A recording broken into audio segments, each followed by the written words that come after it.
他们比人类更早来到这里，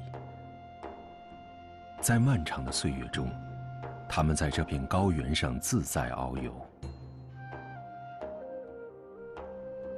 在距今200万至300万年前，远古牛科动物中的一只分离出来，逐渐演化成野牦牛。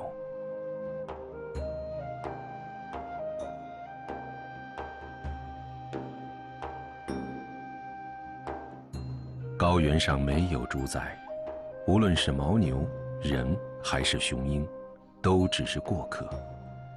只不过是在历史的某一段时间里，人与牦牛在这里共同生存，生存在这被称为世界第3级的空气稀薄之地。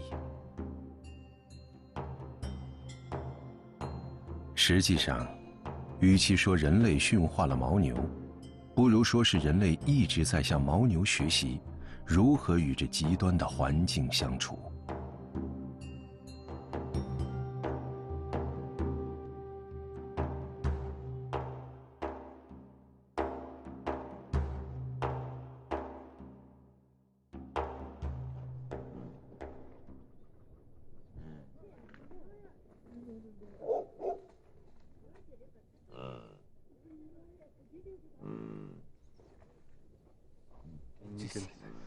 Ya kur yu will you cherider. Ki ni man ro ta pen ro mo mare. Ki tsu ta ya tere ki. Ken ya tere ba. Pu hu rin ro na ne yon.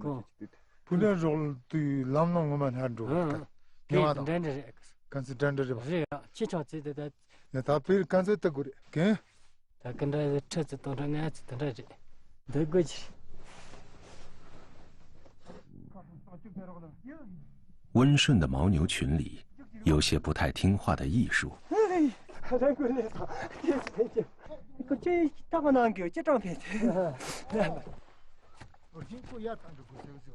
在尼玛看来，越是反抗厉害的牦牛，越是好牛。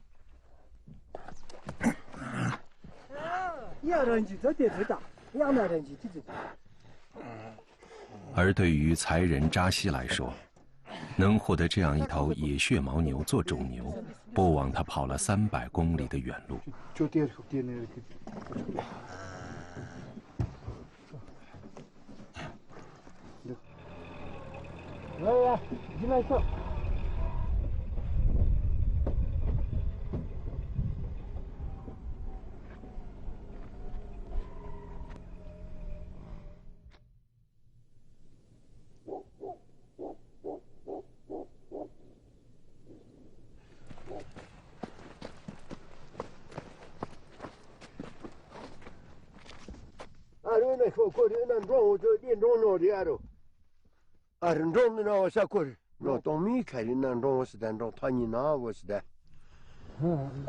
已经无数次见到野牦牛，然嘎老人依然会被强烈的吸引。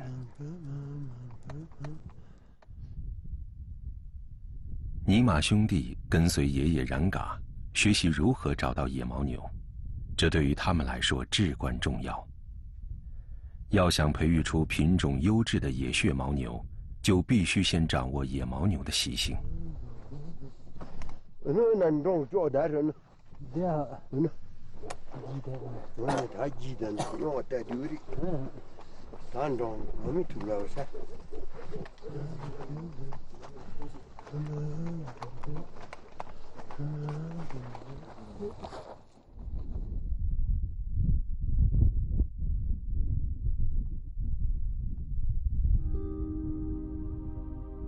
昆仑山脉，玉珠峰脚下，平均海拔5000米以上。多数人在这个高度会有强烈的高原反应。然而，这里是野牦牛栖息的乐园。这是自然造就的完美进化。厚厚的皮毛，强大的肺活量，这个高原上的庞然大物，对条件恶劣的高地有着极强的适应力。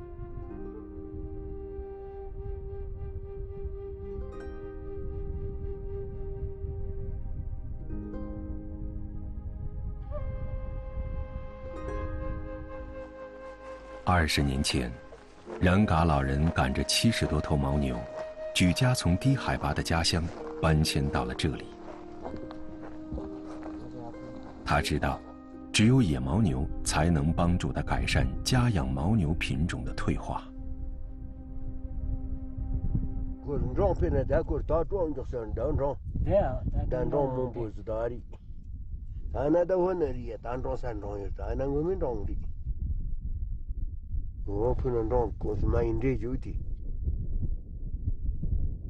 野牦牛体型个头都远远大于家养牦牛，它们杂交出来的后代就是野血牦牛。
这样的过程，就像数千年前一样，野牦牛被驯化，藏族人才得以在自然条件严酷的高原上生存下来。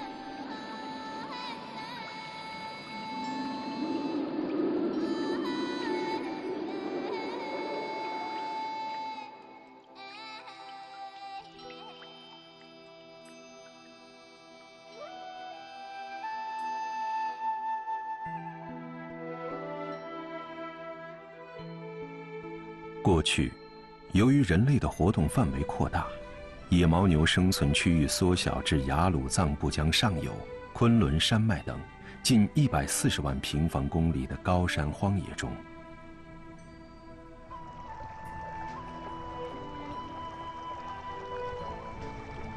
近20年来，随着三江源生态保护工程的日益完善，曾经少见的野牦牛又回到了牧民身边。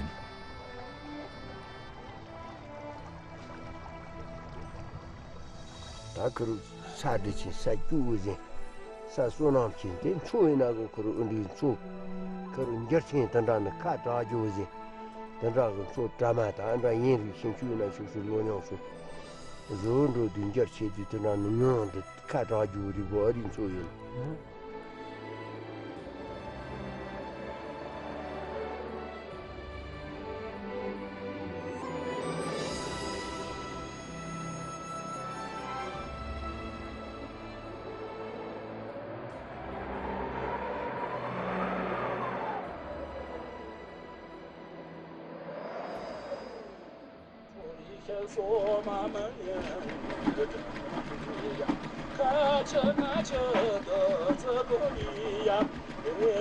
그러면 그서는 남기고 두던 따거나 어서 산착살이 있어 공으로 타니 산착살이 되나고 중간 제대나 거기서 이토나 두어 대롱 그 생태디 진도 야나 예나 그렇게 하나만하고 그러 저통 디삼바다 우리데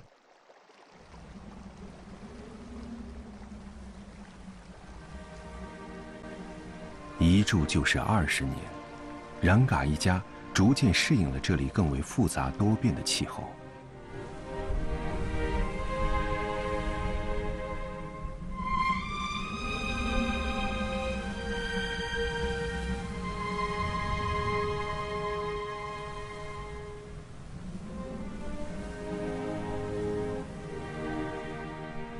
藏族康巴人最初来到这片高寒之地，是牦牛为他们提供了食物，帮助他们抵御了寒冷。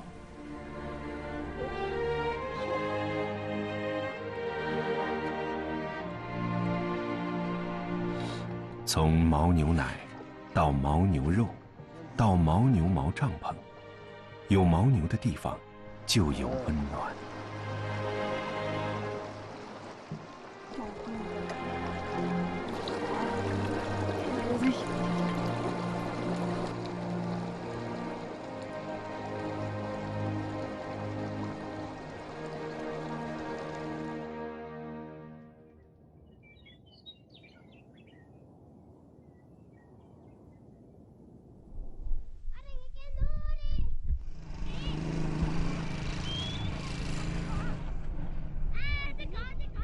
杂多县城正南方向60公里处，有一片开阔区域，是琼果奥伊玛草原，也是牧民嘎宝家的夏季牧场。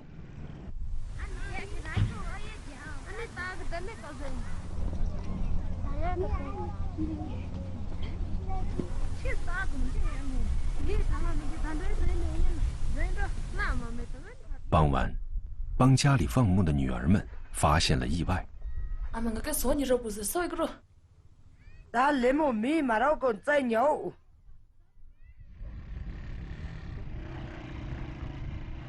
85头牦牛，少一头也不行。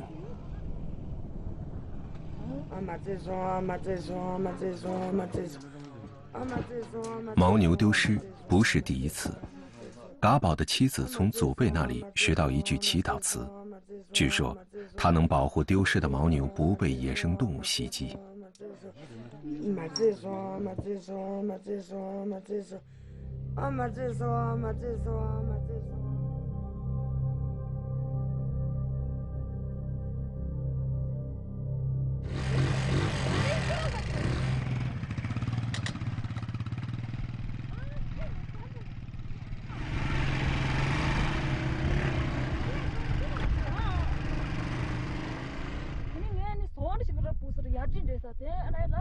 那么的，这个那对的，那个双着的走着那这几个鸟子藏着。哦呀。那快说，呀快说。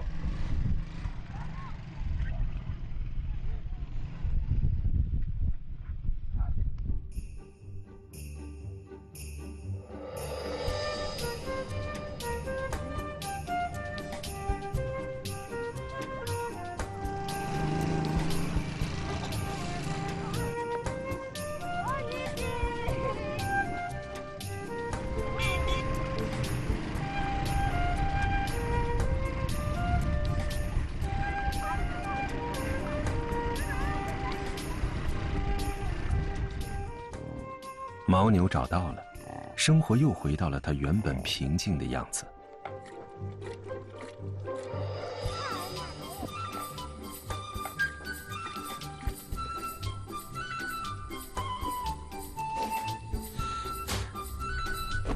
和牛粪打了一辈子交道，嘎宝将牛粪视作宝贝。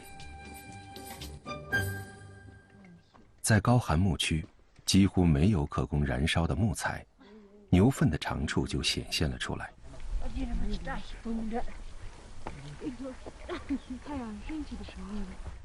牦牛以牧草为食，因此牛粪燃烧起来没有臭气，还有淡淡的草香。将新鲜的牛粪挤成长条状，在高原日照的强光下，水分很快被蒸发掉，回收起来就成为了燃料。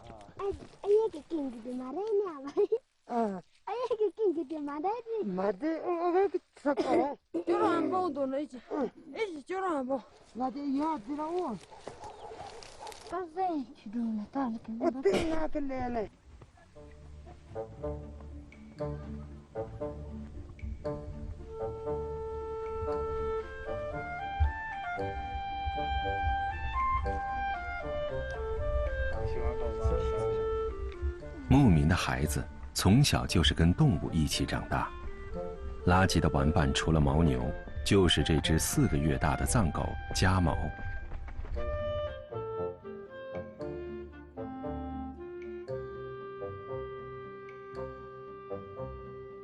小姑娘和小狗，草原连着远山和天空，人与动物之间的关系单纯而直接。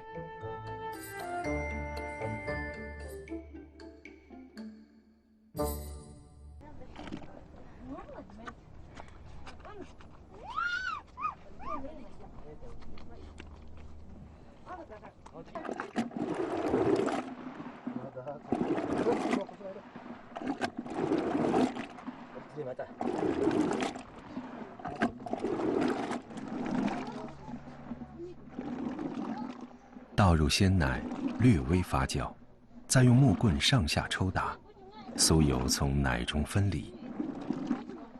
这样的制作方式在草原上延续了数千年。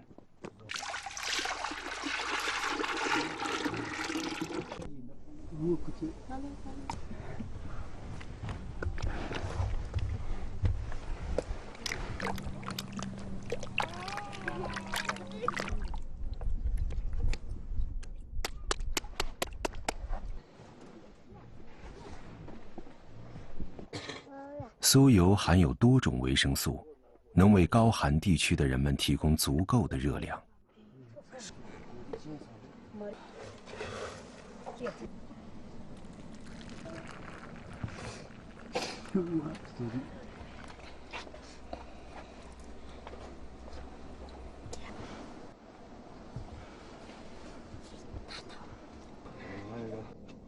俺要他就说咱俺到，家来都他说咱俺个的对的。土地这说是啊，这，走吧说，哎，你买是的，买是的俺的，你买是的，哦，对对对。都啥个去都说的，说的，说了俺得来跑去学，你都叫了，去的叫钱，我跑家了，说咱都去。加油！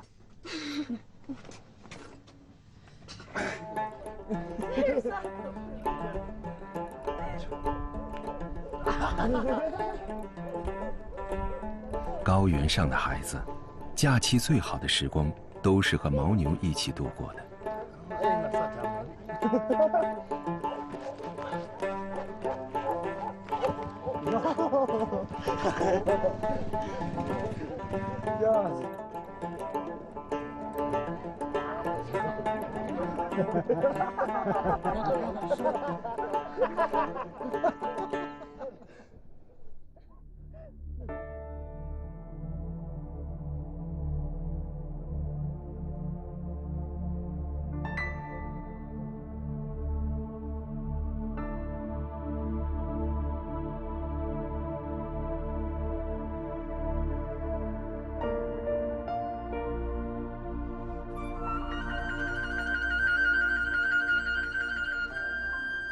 这是高原上流传已久的诗句。牦牛的皮张给了我们温暖，牦牛的毛发给了我们家园，牦牛的乳汁给了我们健康和力量，牛粪给了我们世世代代用之不竭的火源，而牦牛的肉身则给了我们生存。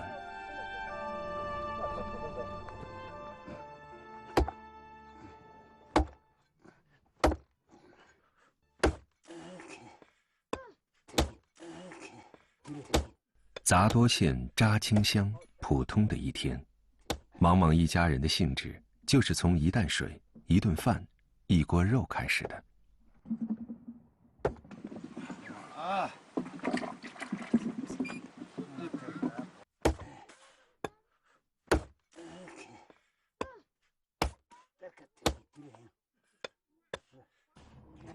我说，水。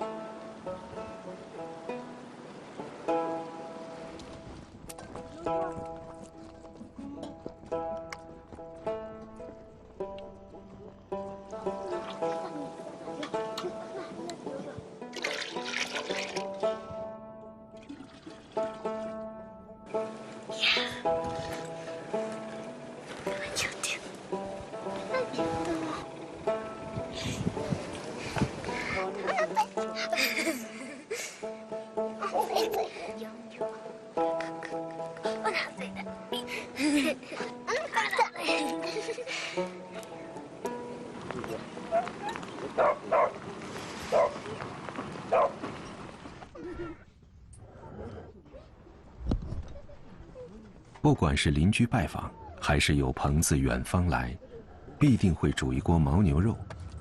这就是草原上自古以来的礼数。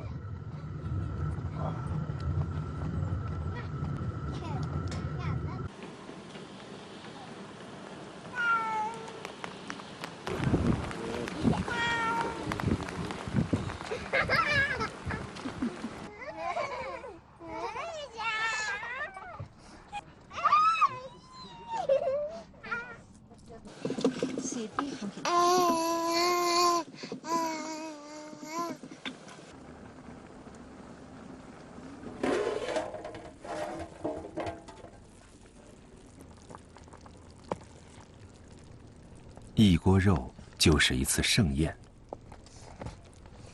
牧民们更喜欢把肉煮到6、7成熟，那会保留着属于自然的新鲜味道。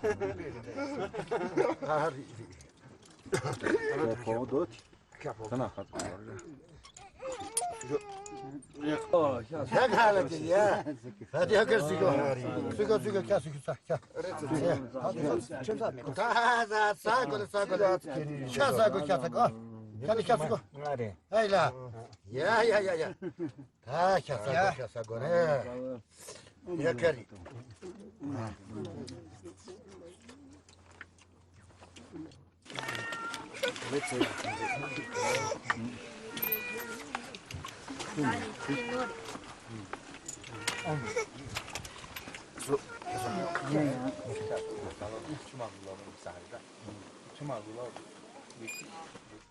他这样子上到这样，这都说的，大的、老的、老的，蛮多个人的，很多个人。在。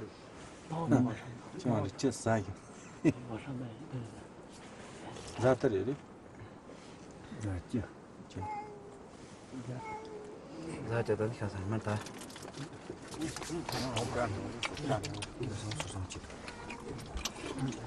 看包了就看包去，不然个家庭。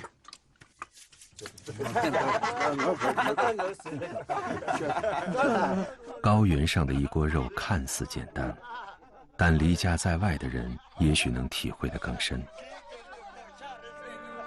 这是最残忍的一口家乡饭，是面对风霜雪雨的力量，是内心深处和家人在一起的温情所在。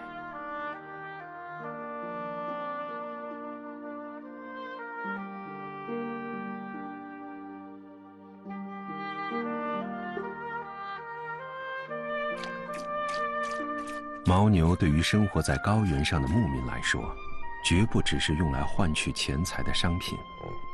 牦牛是他们的朋友，更是他们的伙伴。他们经常会采取放生的方式来感恩牦牛，这是出于长期共同生活所产生的情感，更是牧人们对山水自然的由衷敬畏。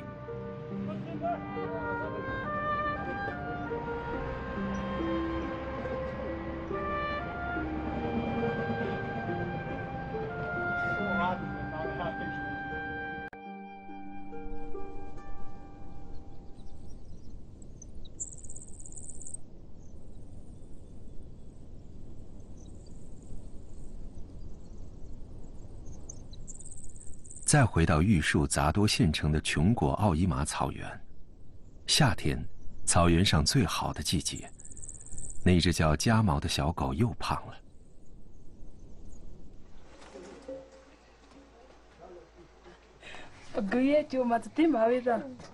牧民嘎宝家的大女儿就要结婚了，阿妈和孩子们一起制作草原上的传统食物卓吉，用来招待客人。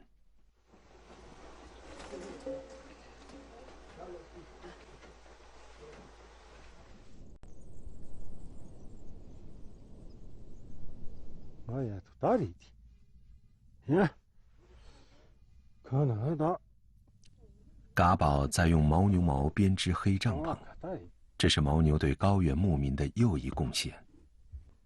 遇到像结婚这样的大事，人们更愿意遵照草原上的传统习俗。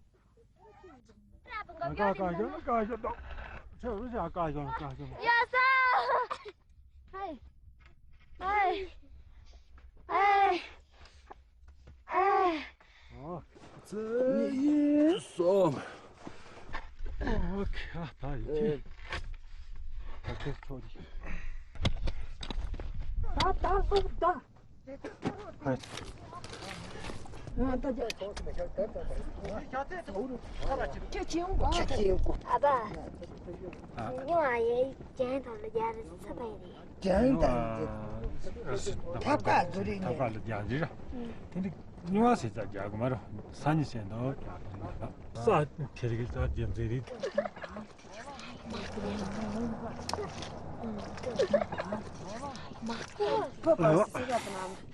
真的不这么样干，真的是不这。好那都干。啊嘛不这不这，那你们家就没了事了。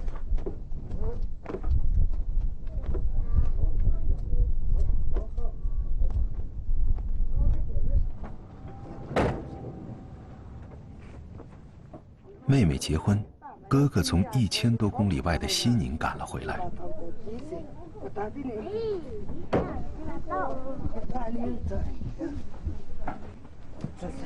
这要不然是下地上的一批。阿哥想谈的。手机啊。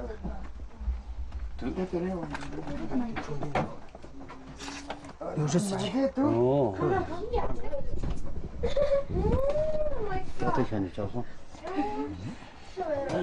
看这个看这个，这里他白有啥道理的这里？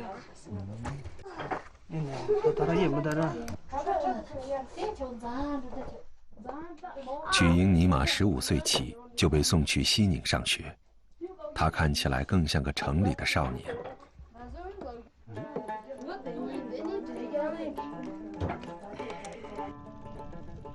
将来咱们的强屯的，当不疼当我他说乱着说过来家，这真的他穷的呢，他说乱了他这个掉了干一切。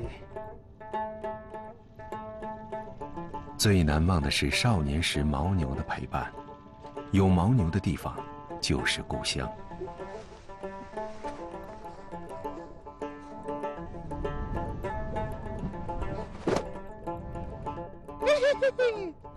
用乌朵赶牛，这是草原上长大的孩子们从小练就的本领。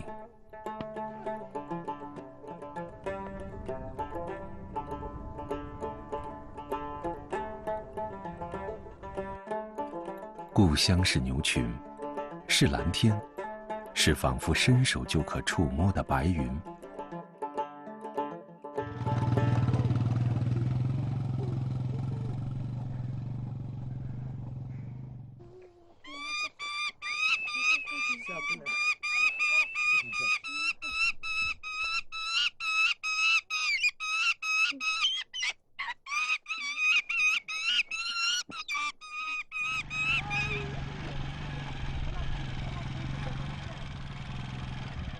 수박 채 농사를 고바 히죠.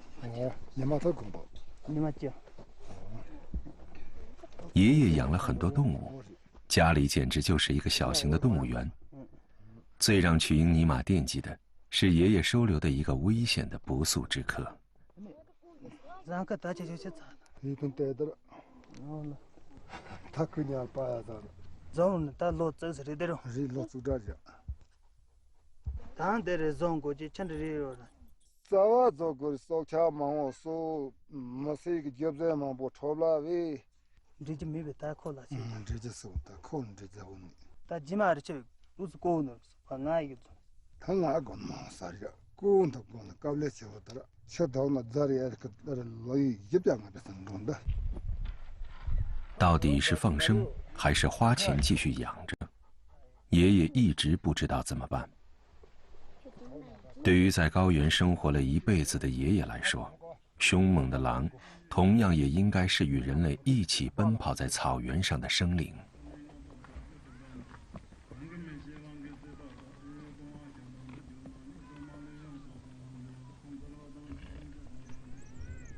高原上的牧民相信一切平等，他们不以人类利益来判断自然界生物的优与劣，相反，他们认为应不加歧视地保护任何一种生物。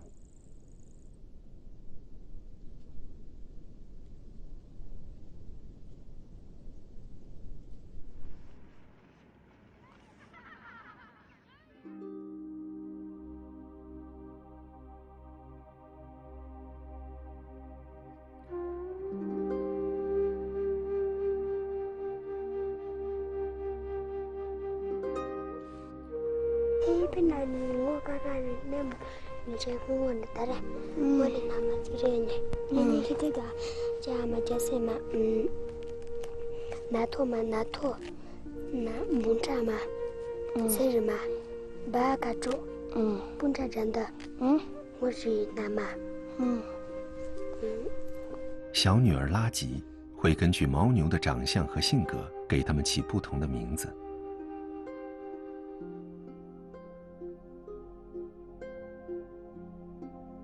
春季刚过，嘎宝家又迎来了10头刚降生的小牦牛。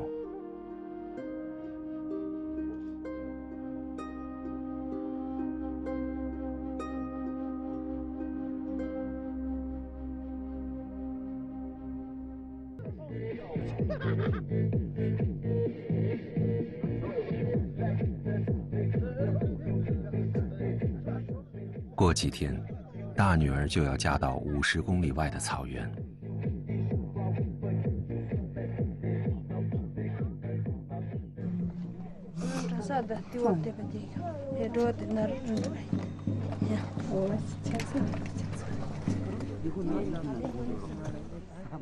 她的嫁妆除了珠宝首饰，还有15头正值壮年的牦牛，这将为她的新生活带去吉祥和财富。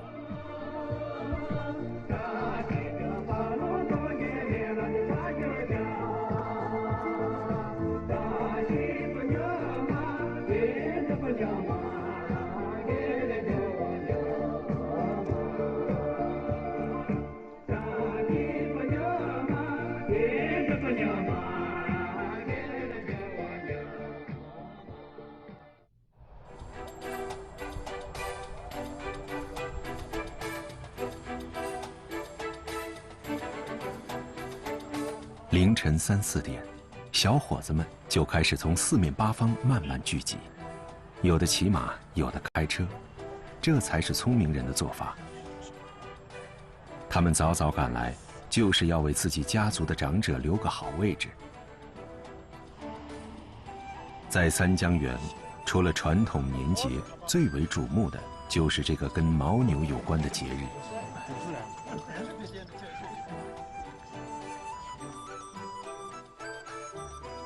在最好的季节，牧人们感恩牦牛的馈赠，聚会狂欢。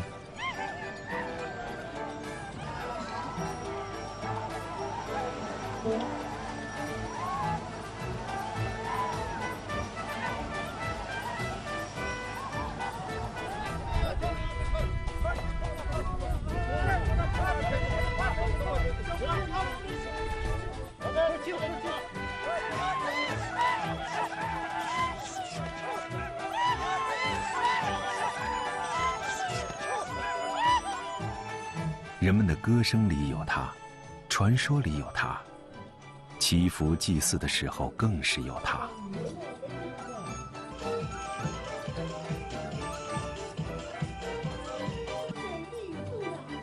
牦牛对牧人的恩惠如此之多，而人们对于牦牛也不是单纯索取，这是相互依赖、共处共生的过程。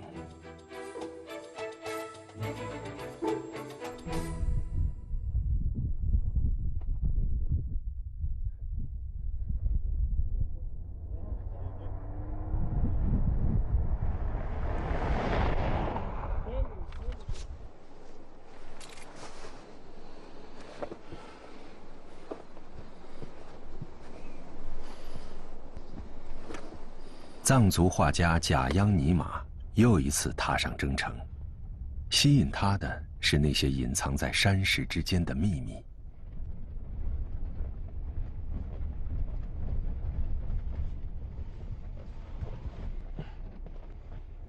这个里面应该有一个。这，那里木丁个，放点烟花。좀 그이사다 저이사다네 너무 저거 봤다. 네, 다 쪼자. 지지. 쪼자. 다 쪼. 너는 샤. 농 몽찬 너.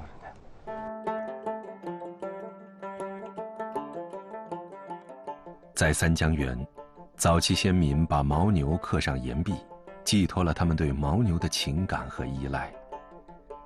千百年来，这些图形符号成为了象征部族延续的强大精神力量。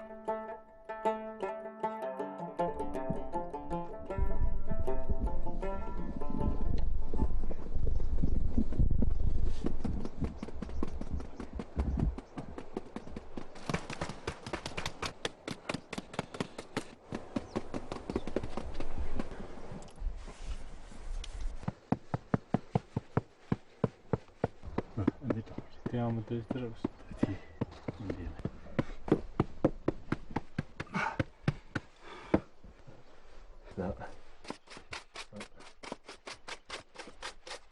寻找、拓印、整理，贾央尼玛从岩画中摸索藏族艺术的缘起。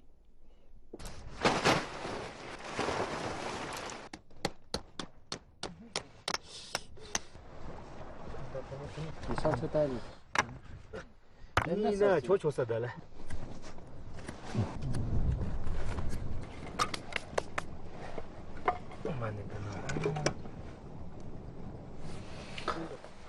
那原来多了的才这是，出马来那成功了，天弟现在能装就装，他的出来接的人装了点，这就能装过来，装蒙住嘞。哦，现在人家的，可是你那这里就呢，他爹的装过来过，过下的那在的装么是那个点么子个，那是他了，那所以是的多了光啊，怎么样过去是吧？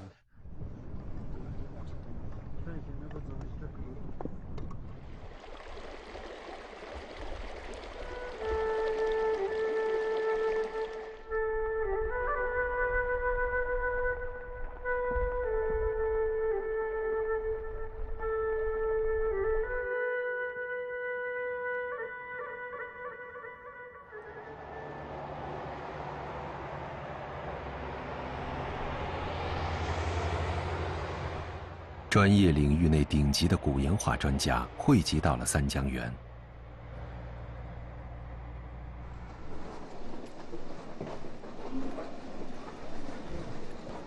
贾央尼玛深夜拜访四川大学李永宪教授。这个是那个赛康的，是吧？对，赛康最重要的就是这个，对，就是这个涡旋纹。这个你能不能给我复印一张呢？可以。因为这个涡旋纹在西藏有，到了青海也有，就刚才我们说的赛康这些地方有，但是用在牦牛身上的极少见。对。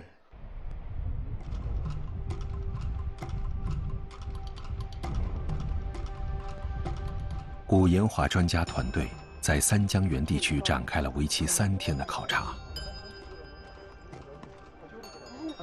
这次考察的领队是玉树州博物馆馆长、民俗研究学者尼玛江才。来，老师们就是能够觉得自己能登山的，咱们慢慢的上；然后就是不敢登的，我们可以坐越野车往下一个岩画点。好，走了一半了吗？2010年，尼玛江才开始筹建玉树州博物馆，而岩画正是这个博物馆中最不可或缺的部分。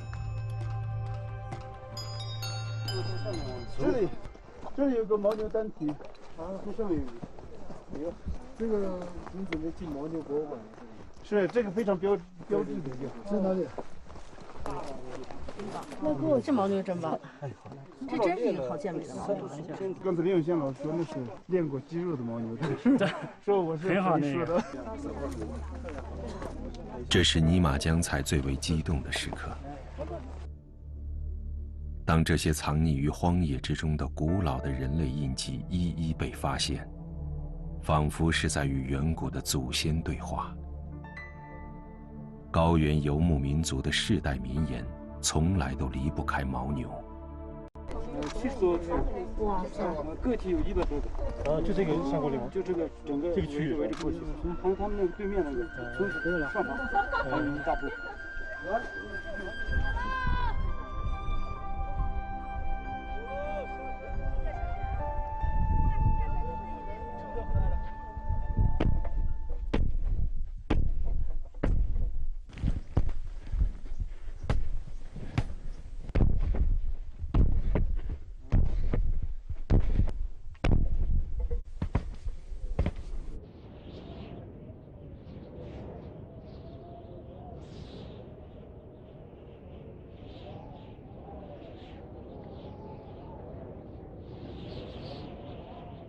10月，漫长的冬季已经开始。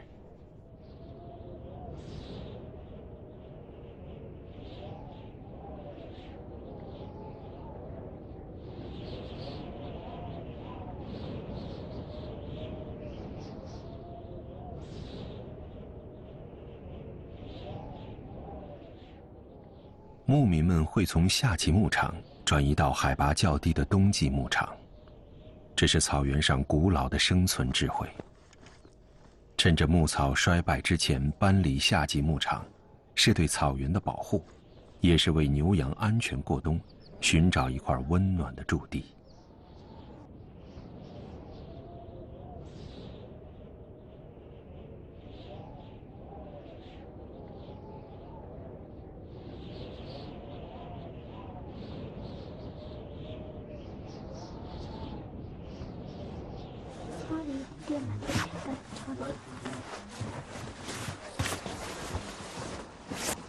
阿爸阿妈，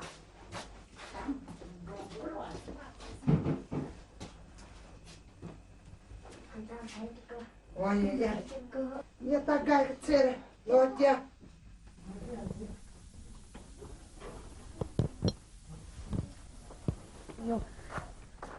结婚后的大女儿离开了穷国奥伊玛草原，其他的孩子也都出去上学了，家里只剩下老两口和孩子们的叔叔，热闹劲儿一下子就散了。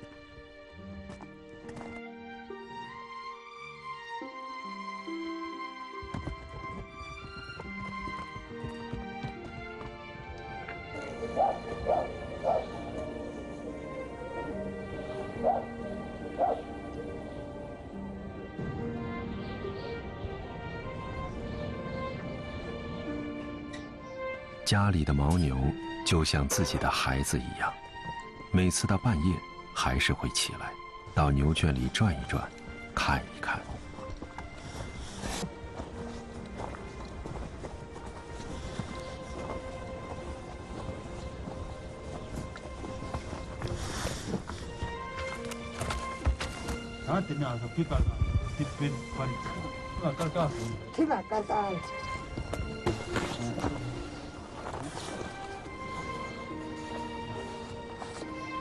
我刚刚的，也有我的，多少？一样的。也大概，他们的果然山大大米。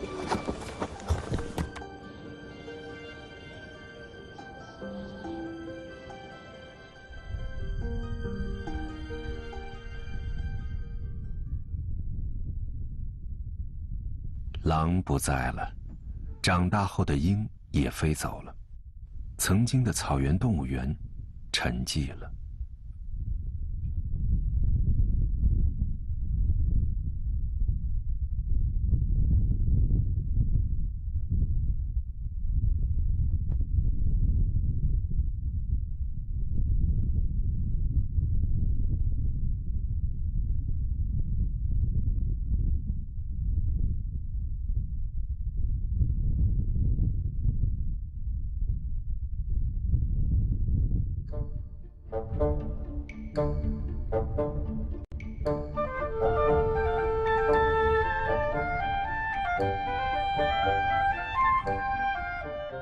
藏狗家毛快1岁了，石头垒窝，牛粪和泥，嘎宝一家要给它一个温暖的冬天。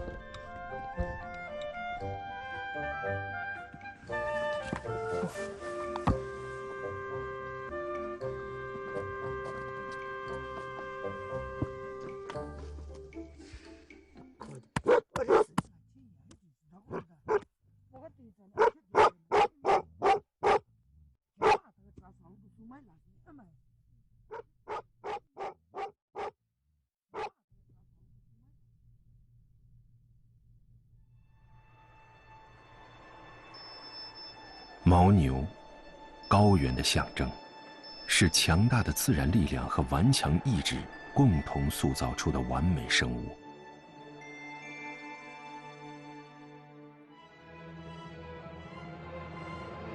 在藏族创世纪神话中，是他们的头颅、眼睛、皮毛、心脏，变换成了日月、星辰、江河、湖泊。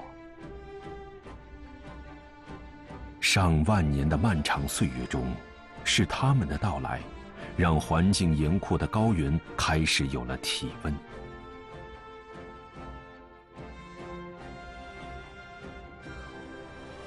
因为牦牛，牧人珍视温暖，也坦然面对严寒。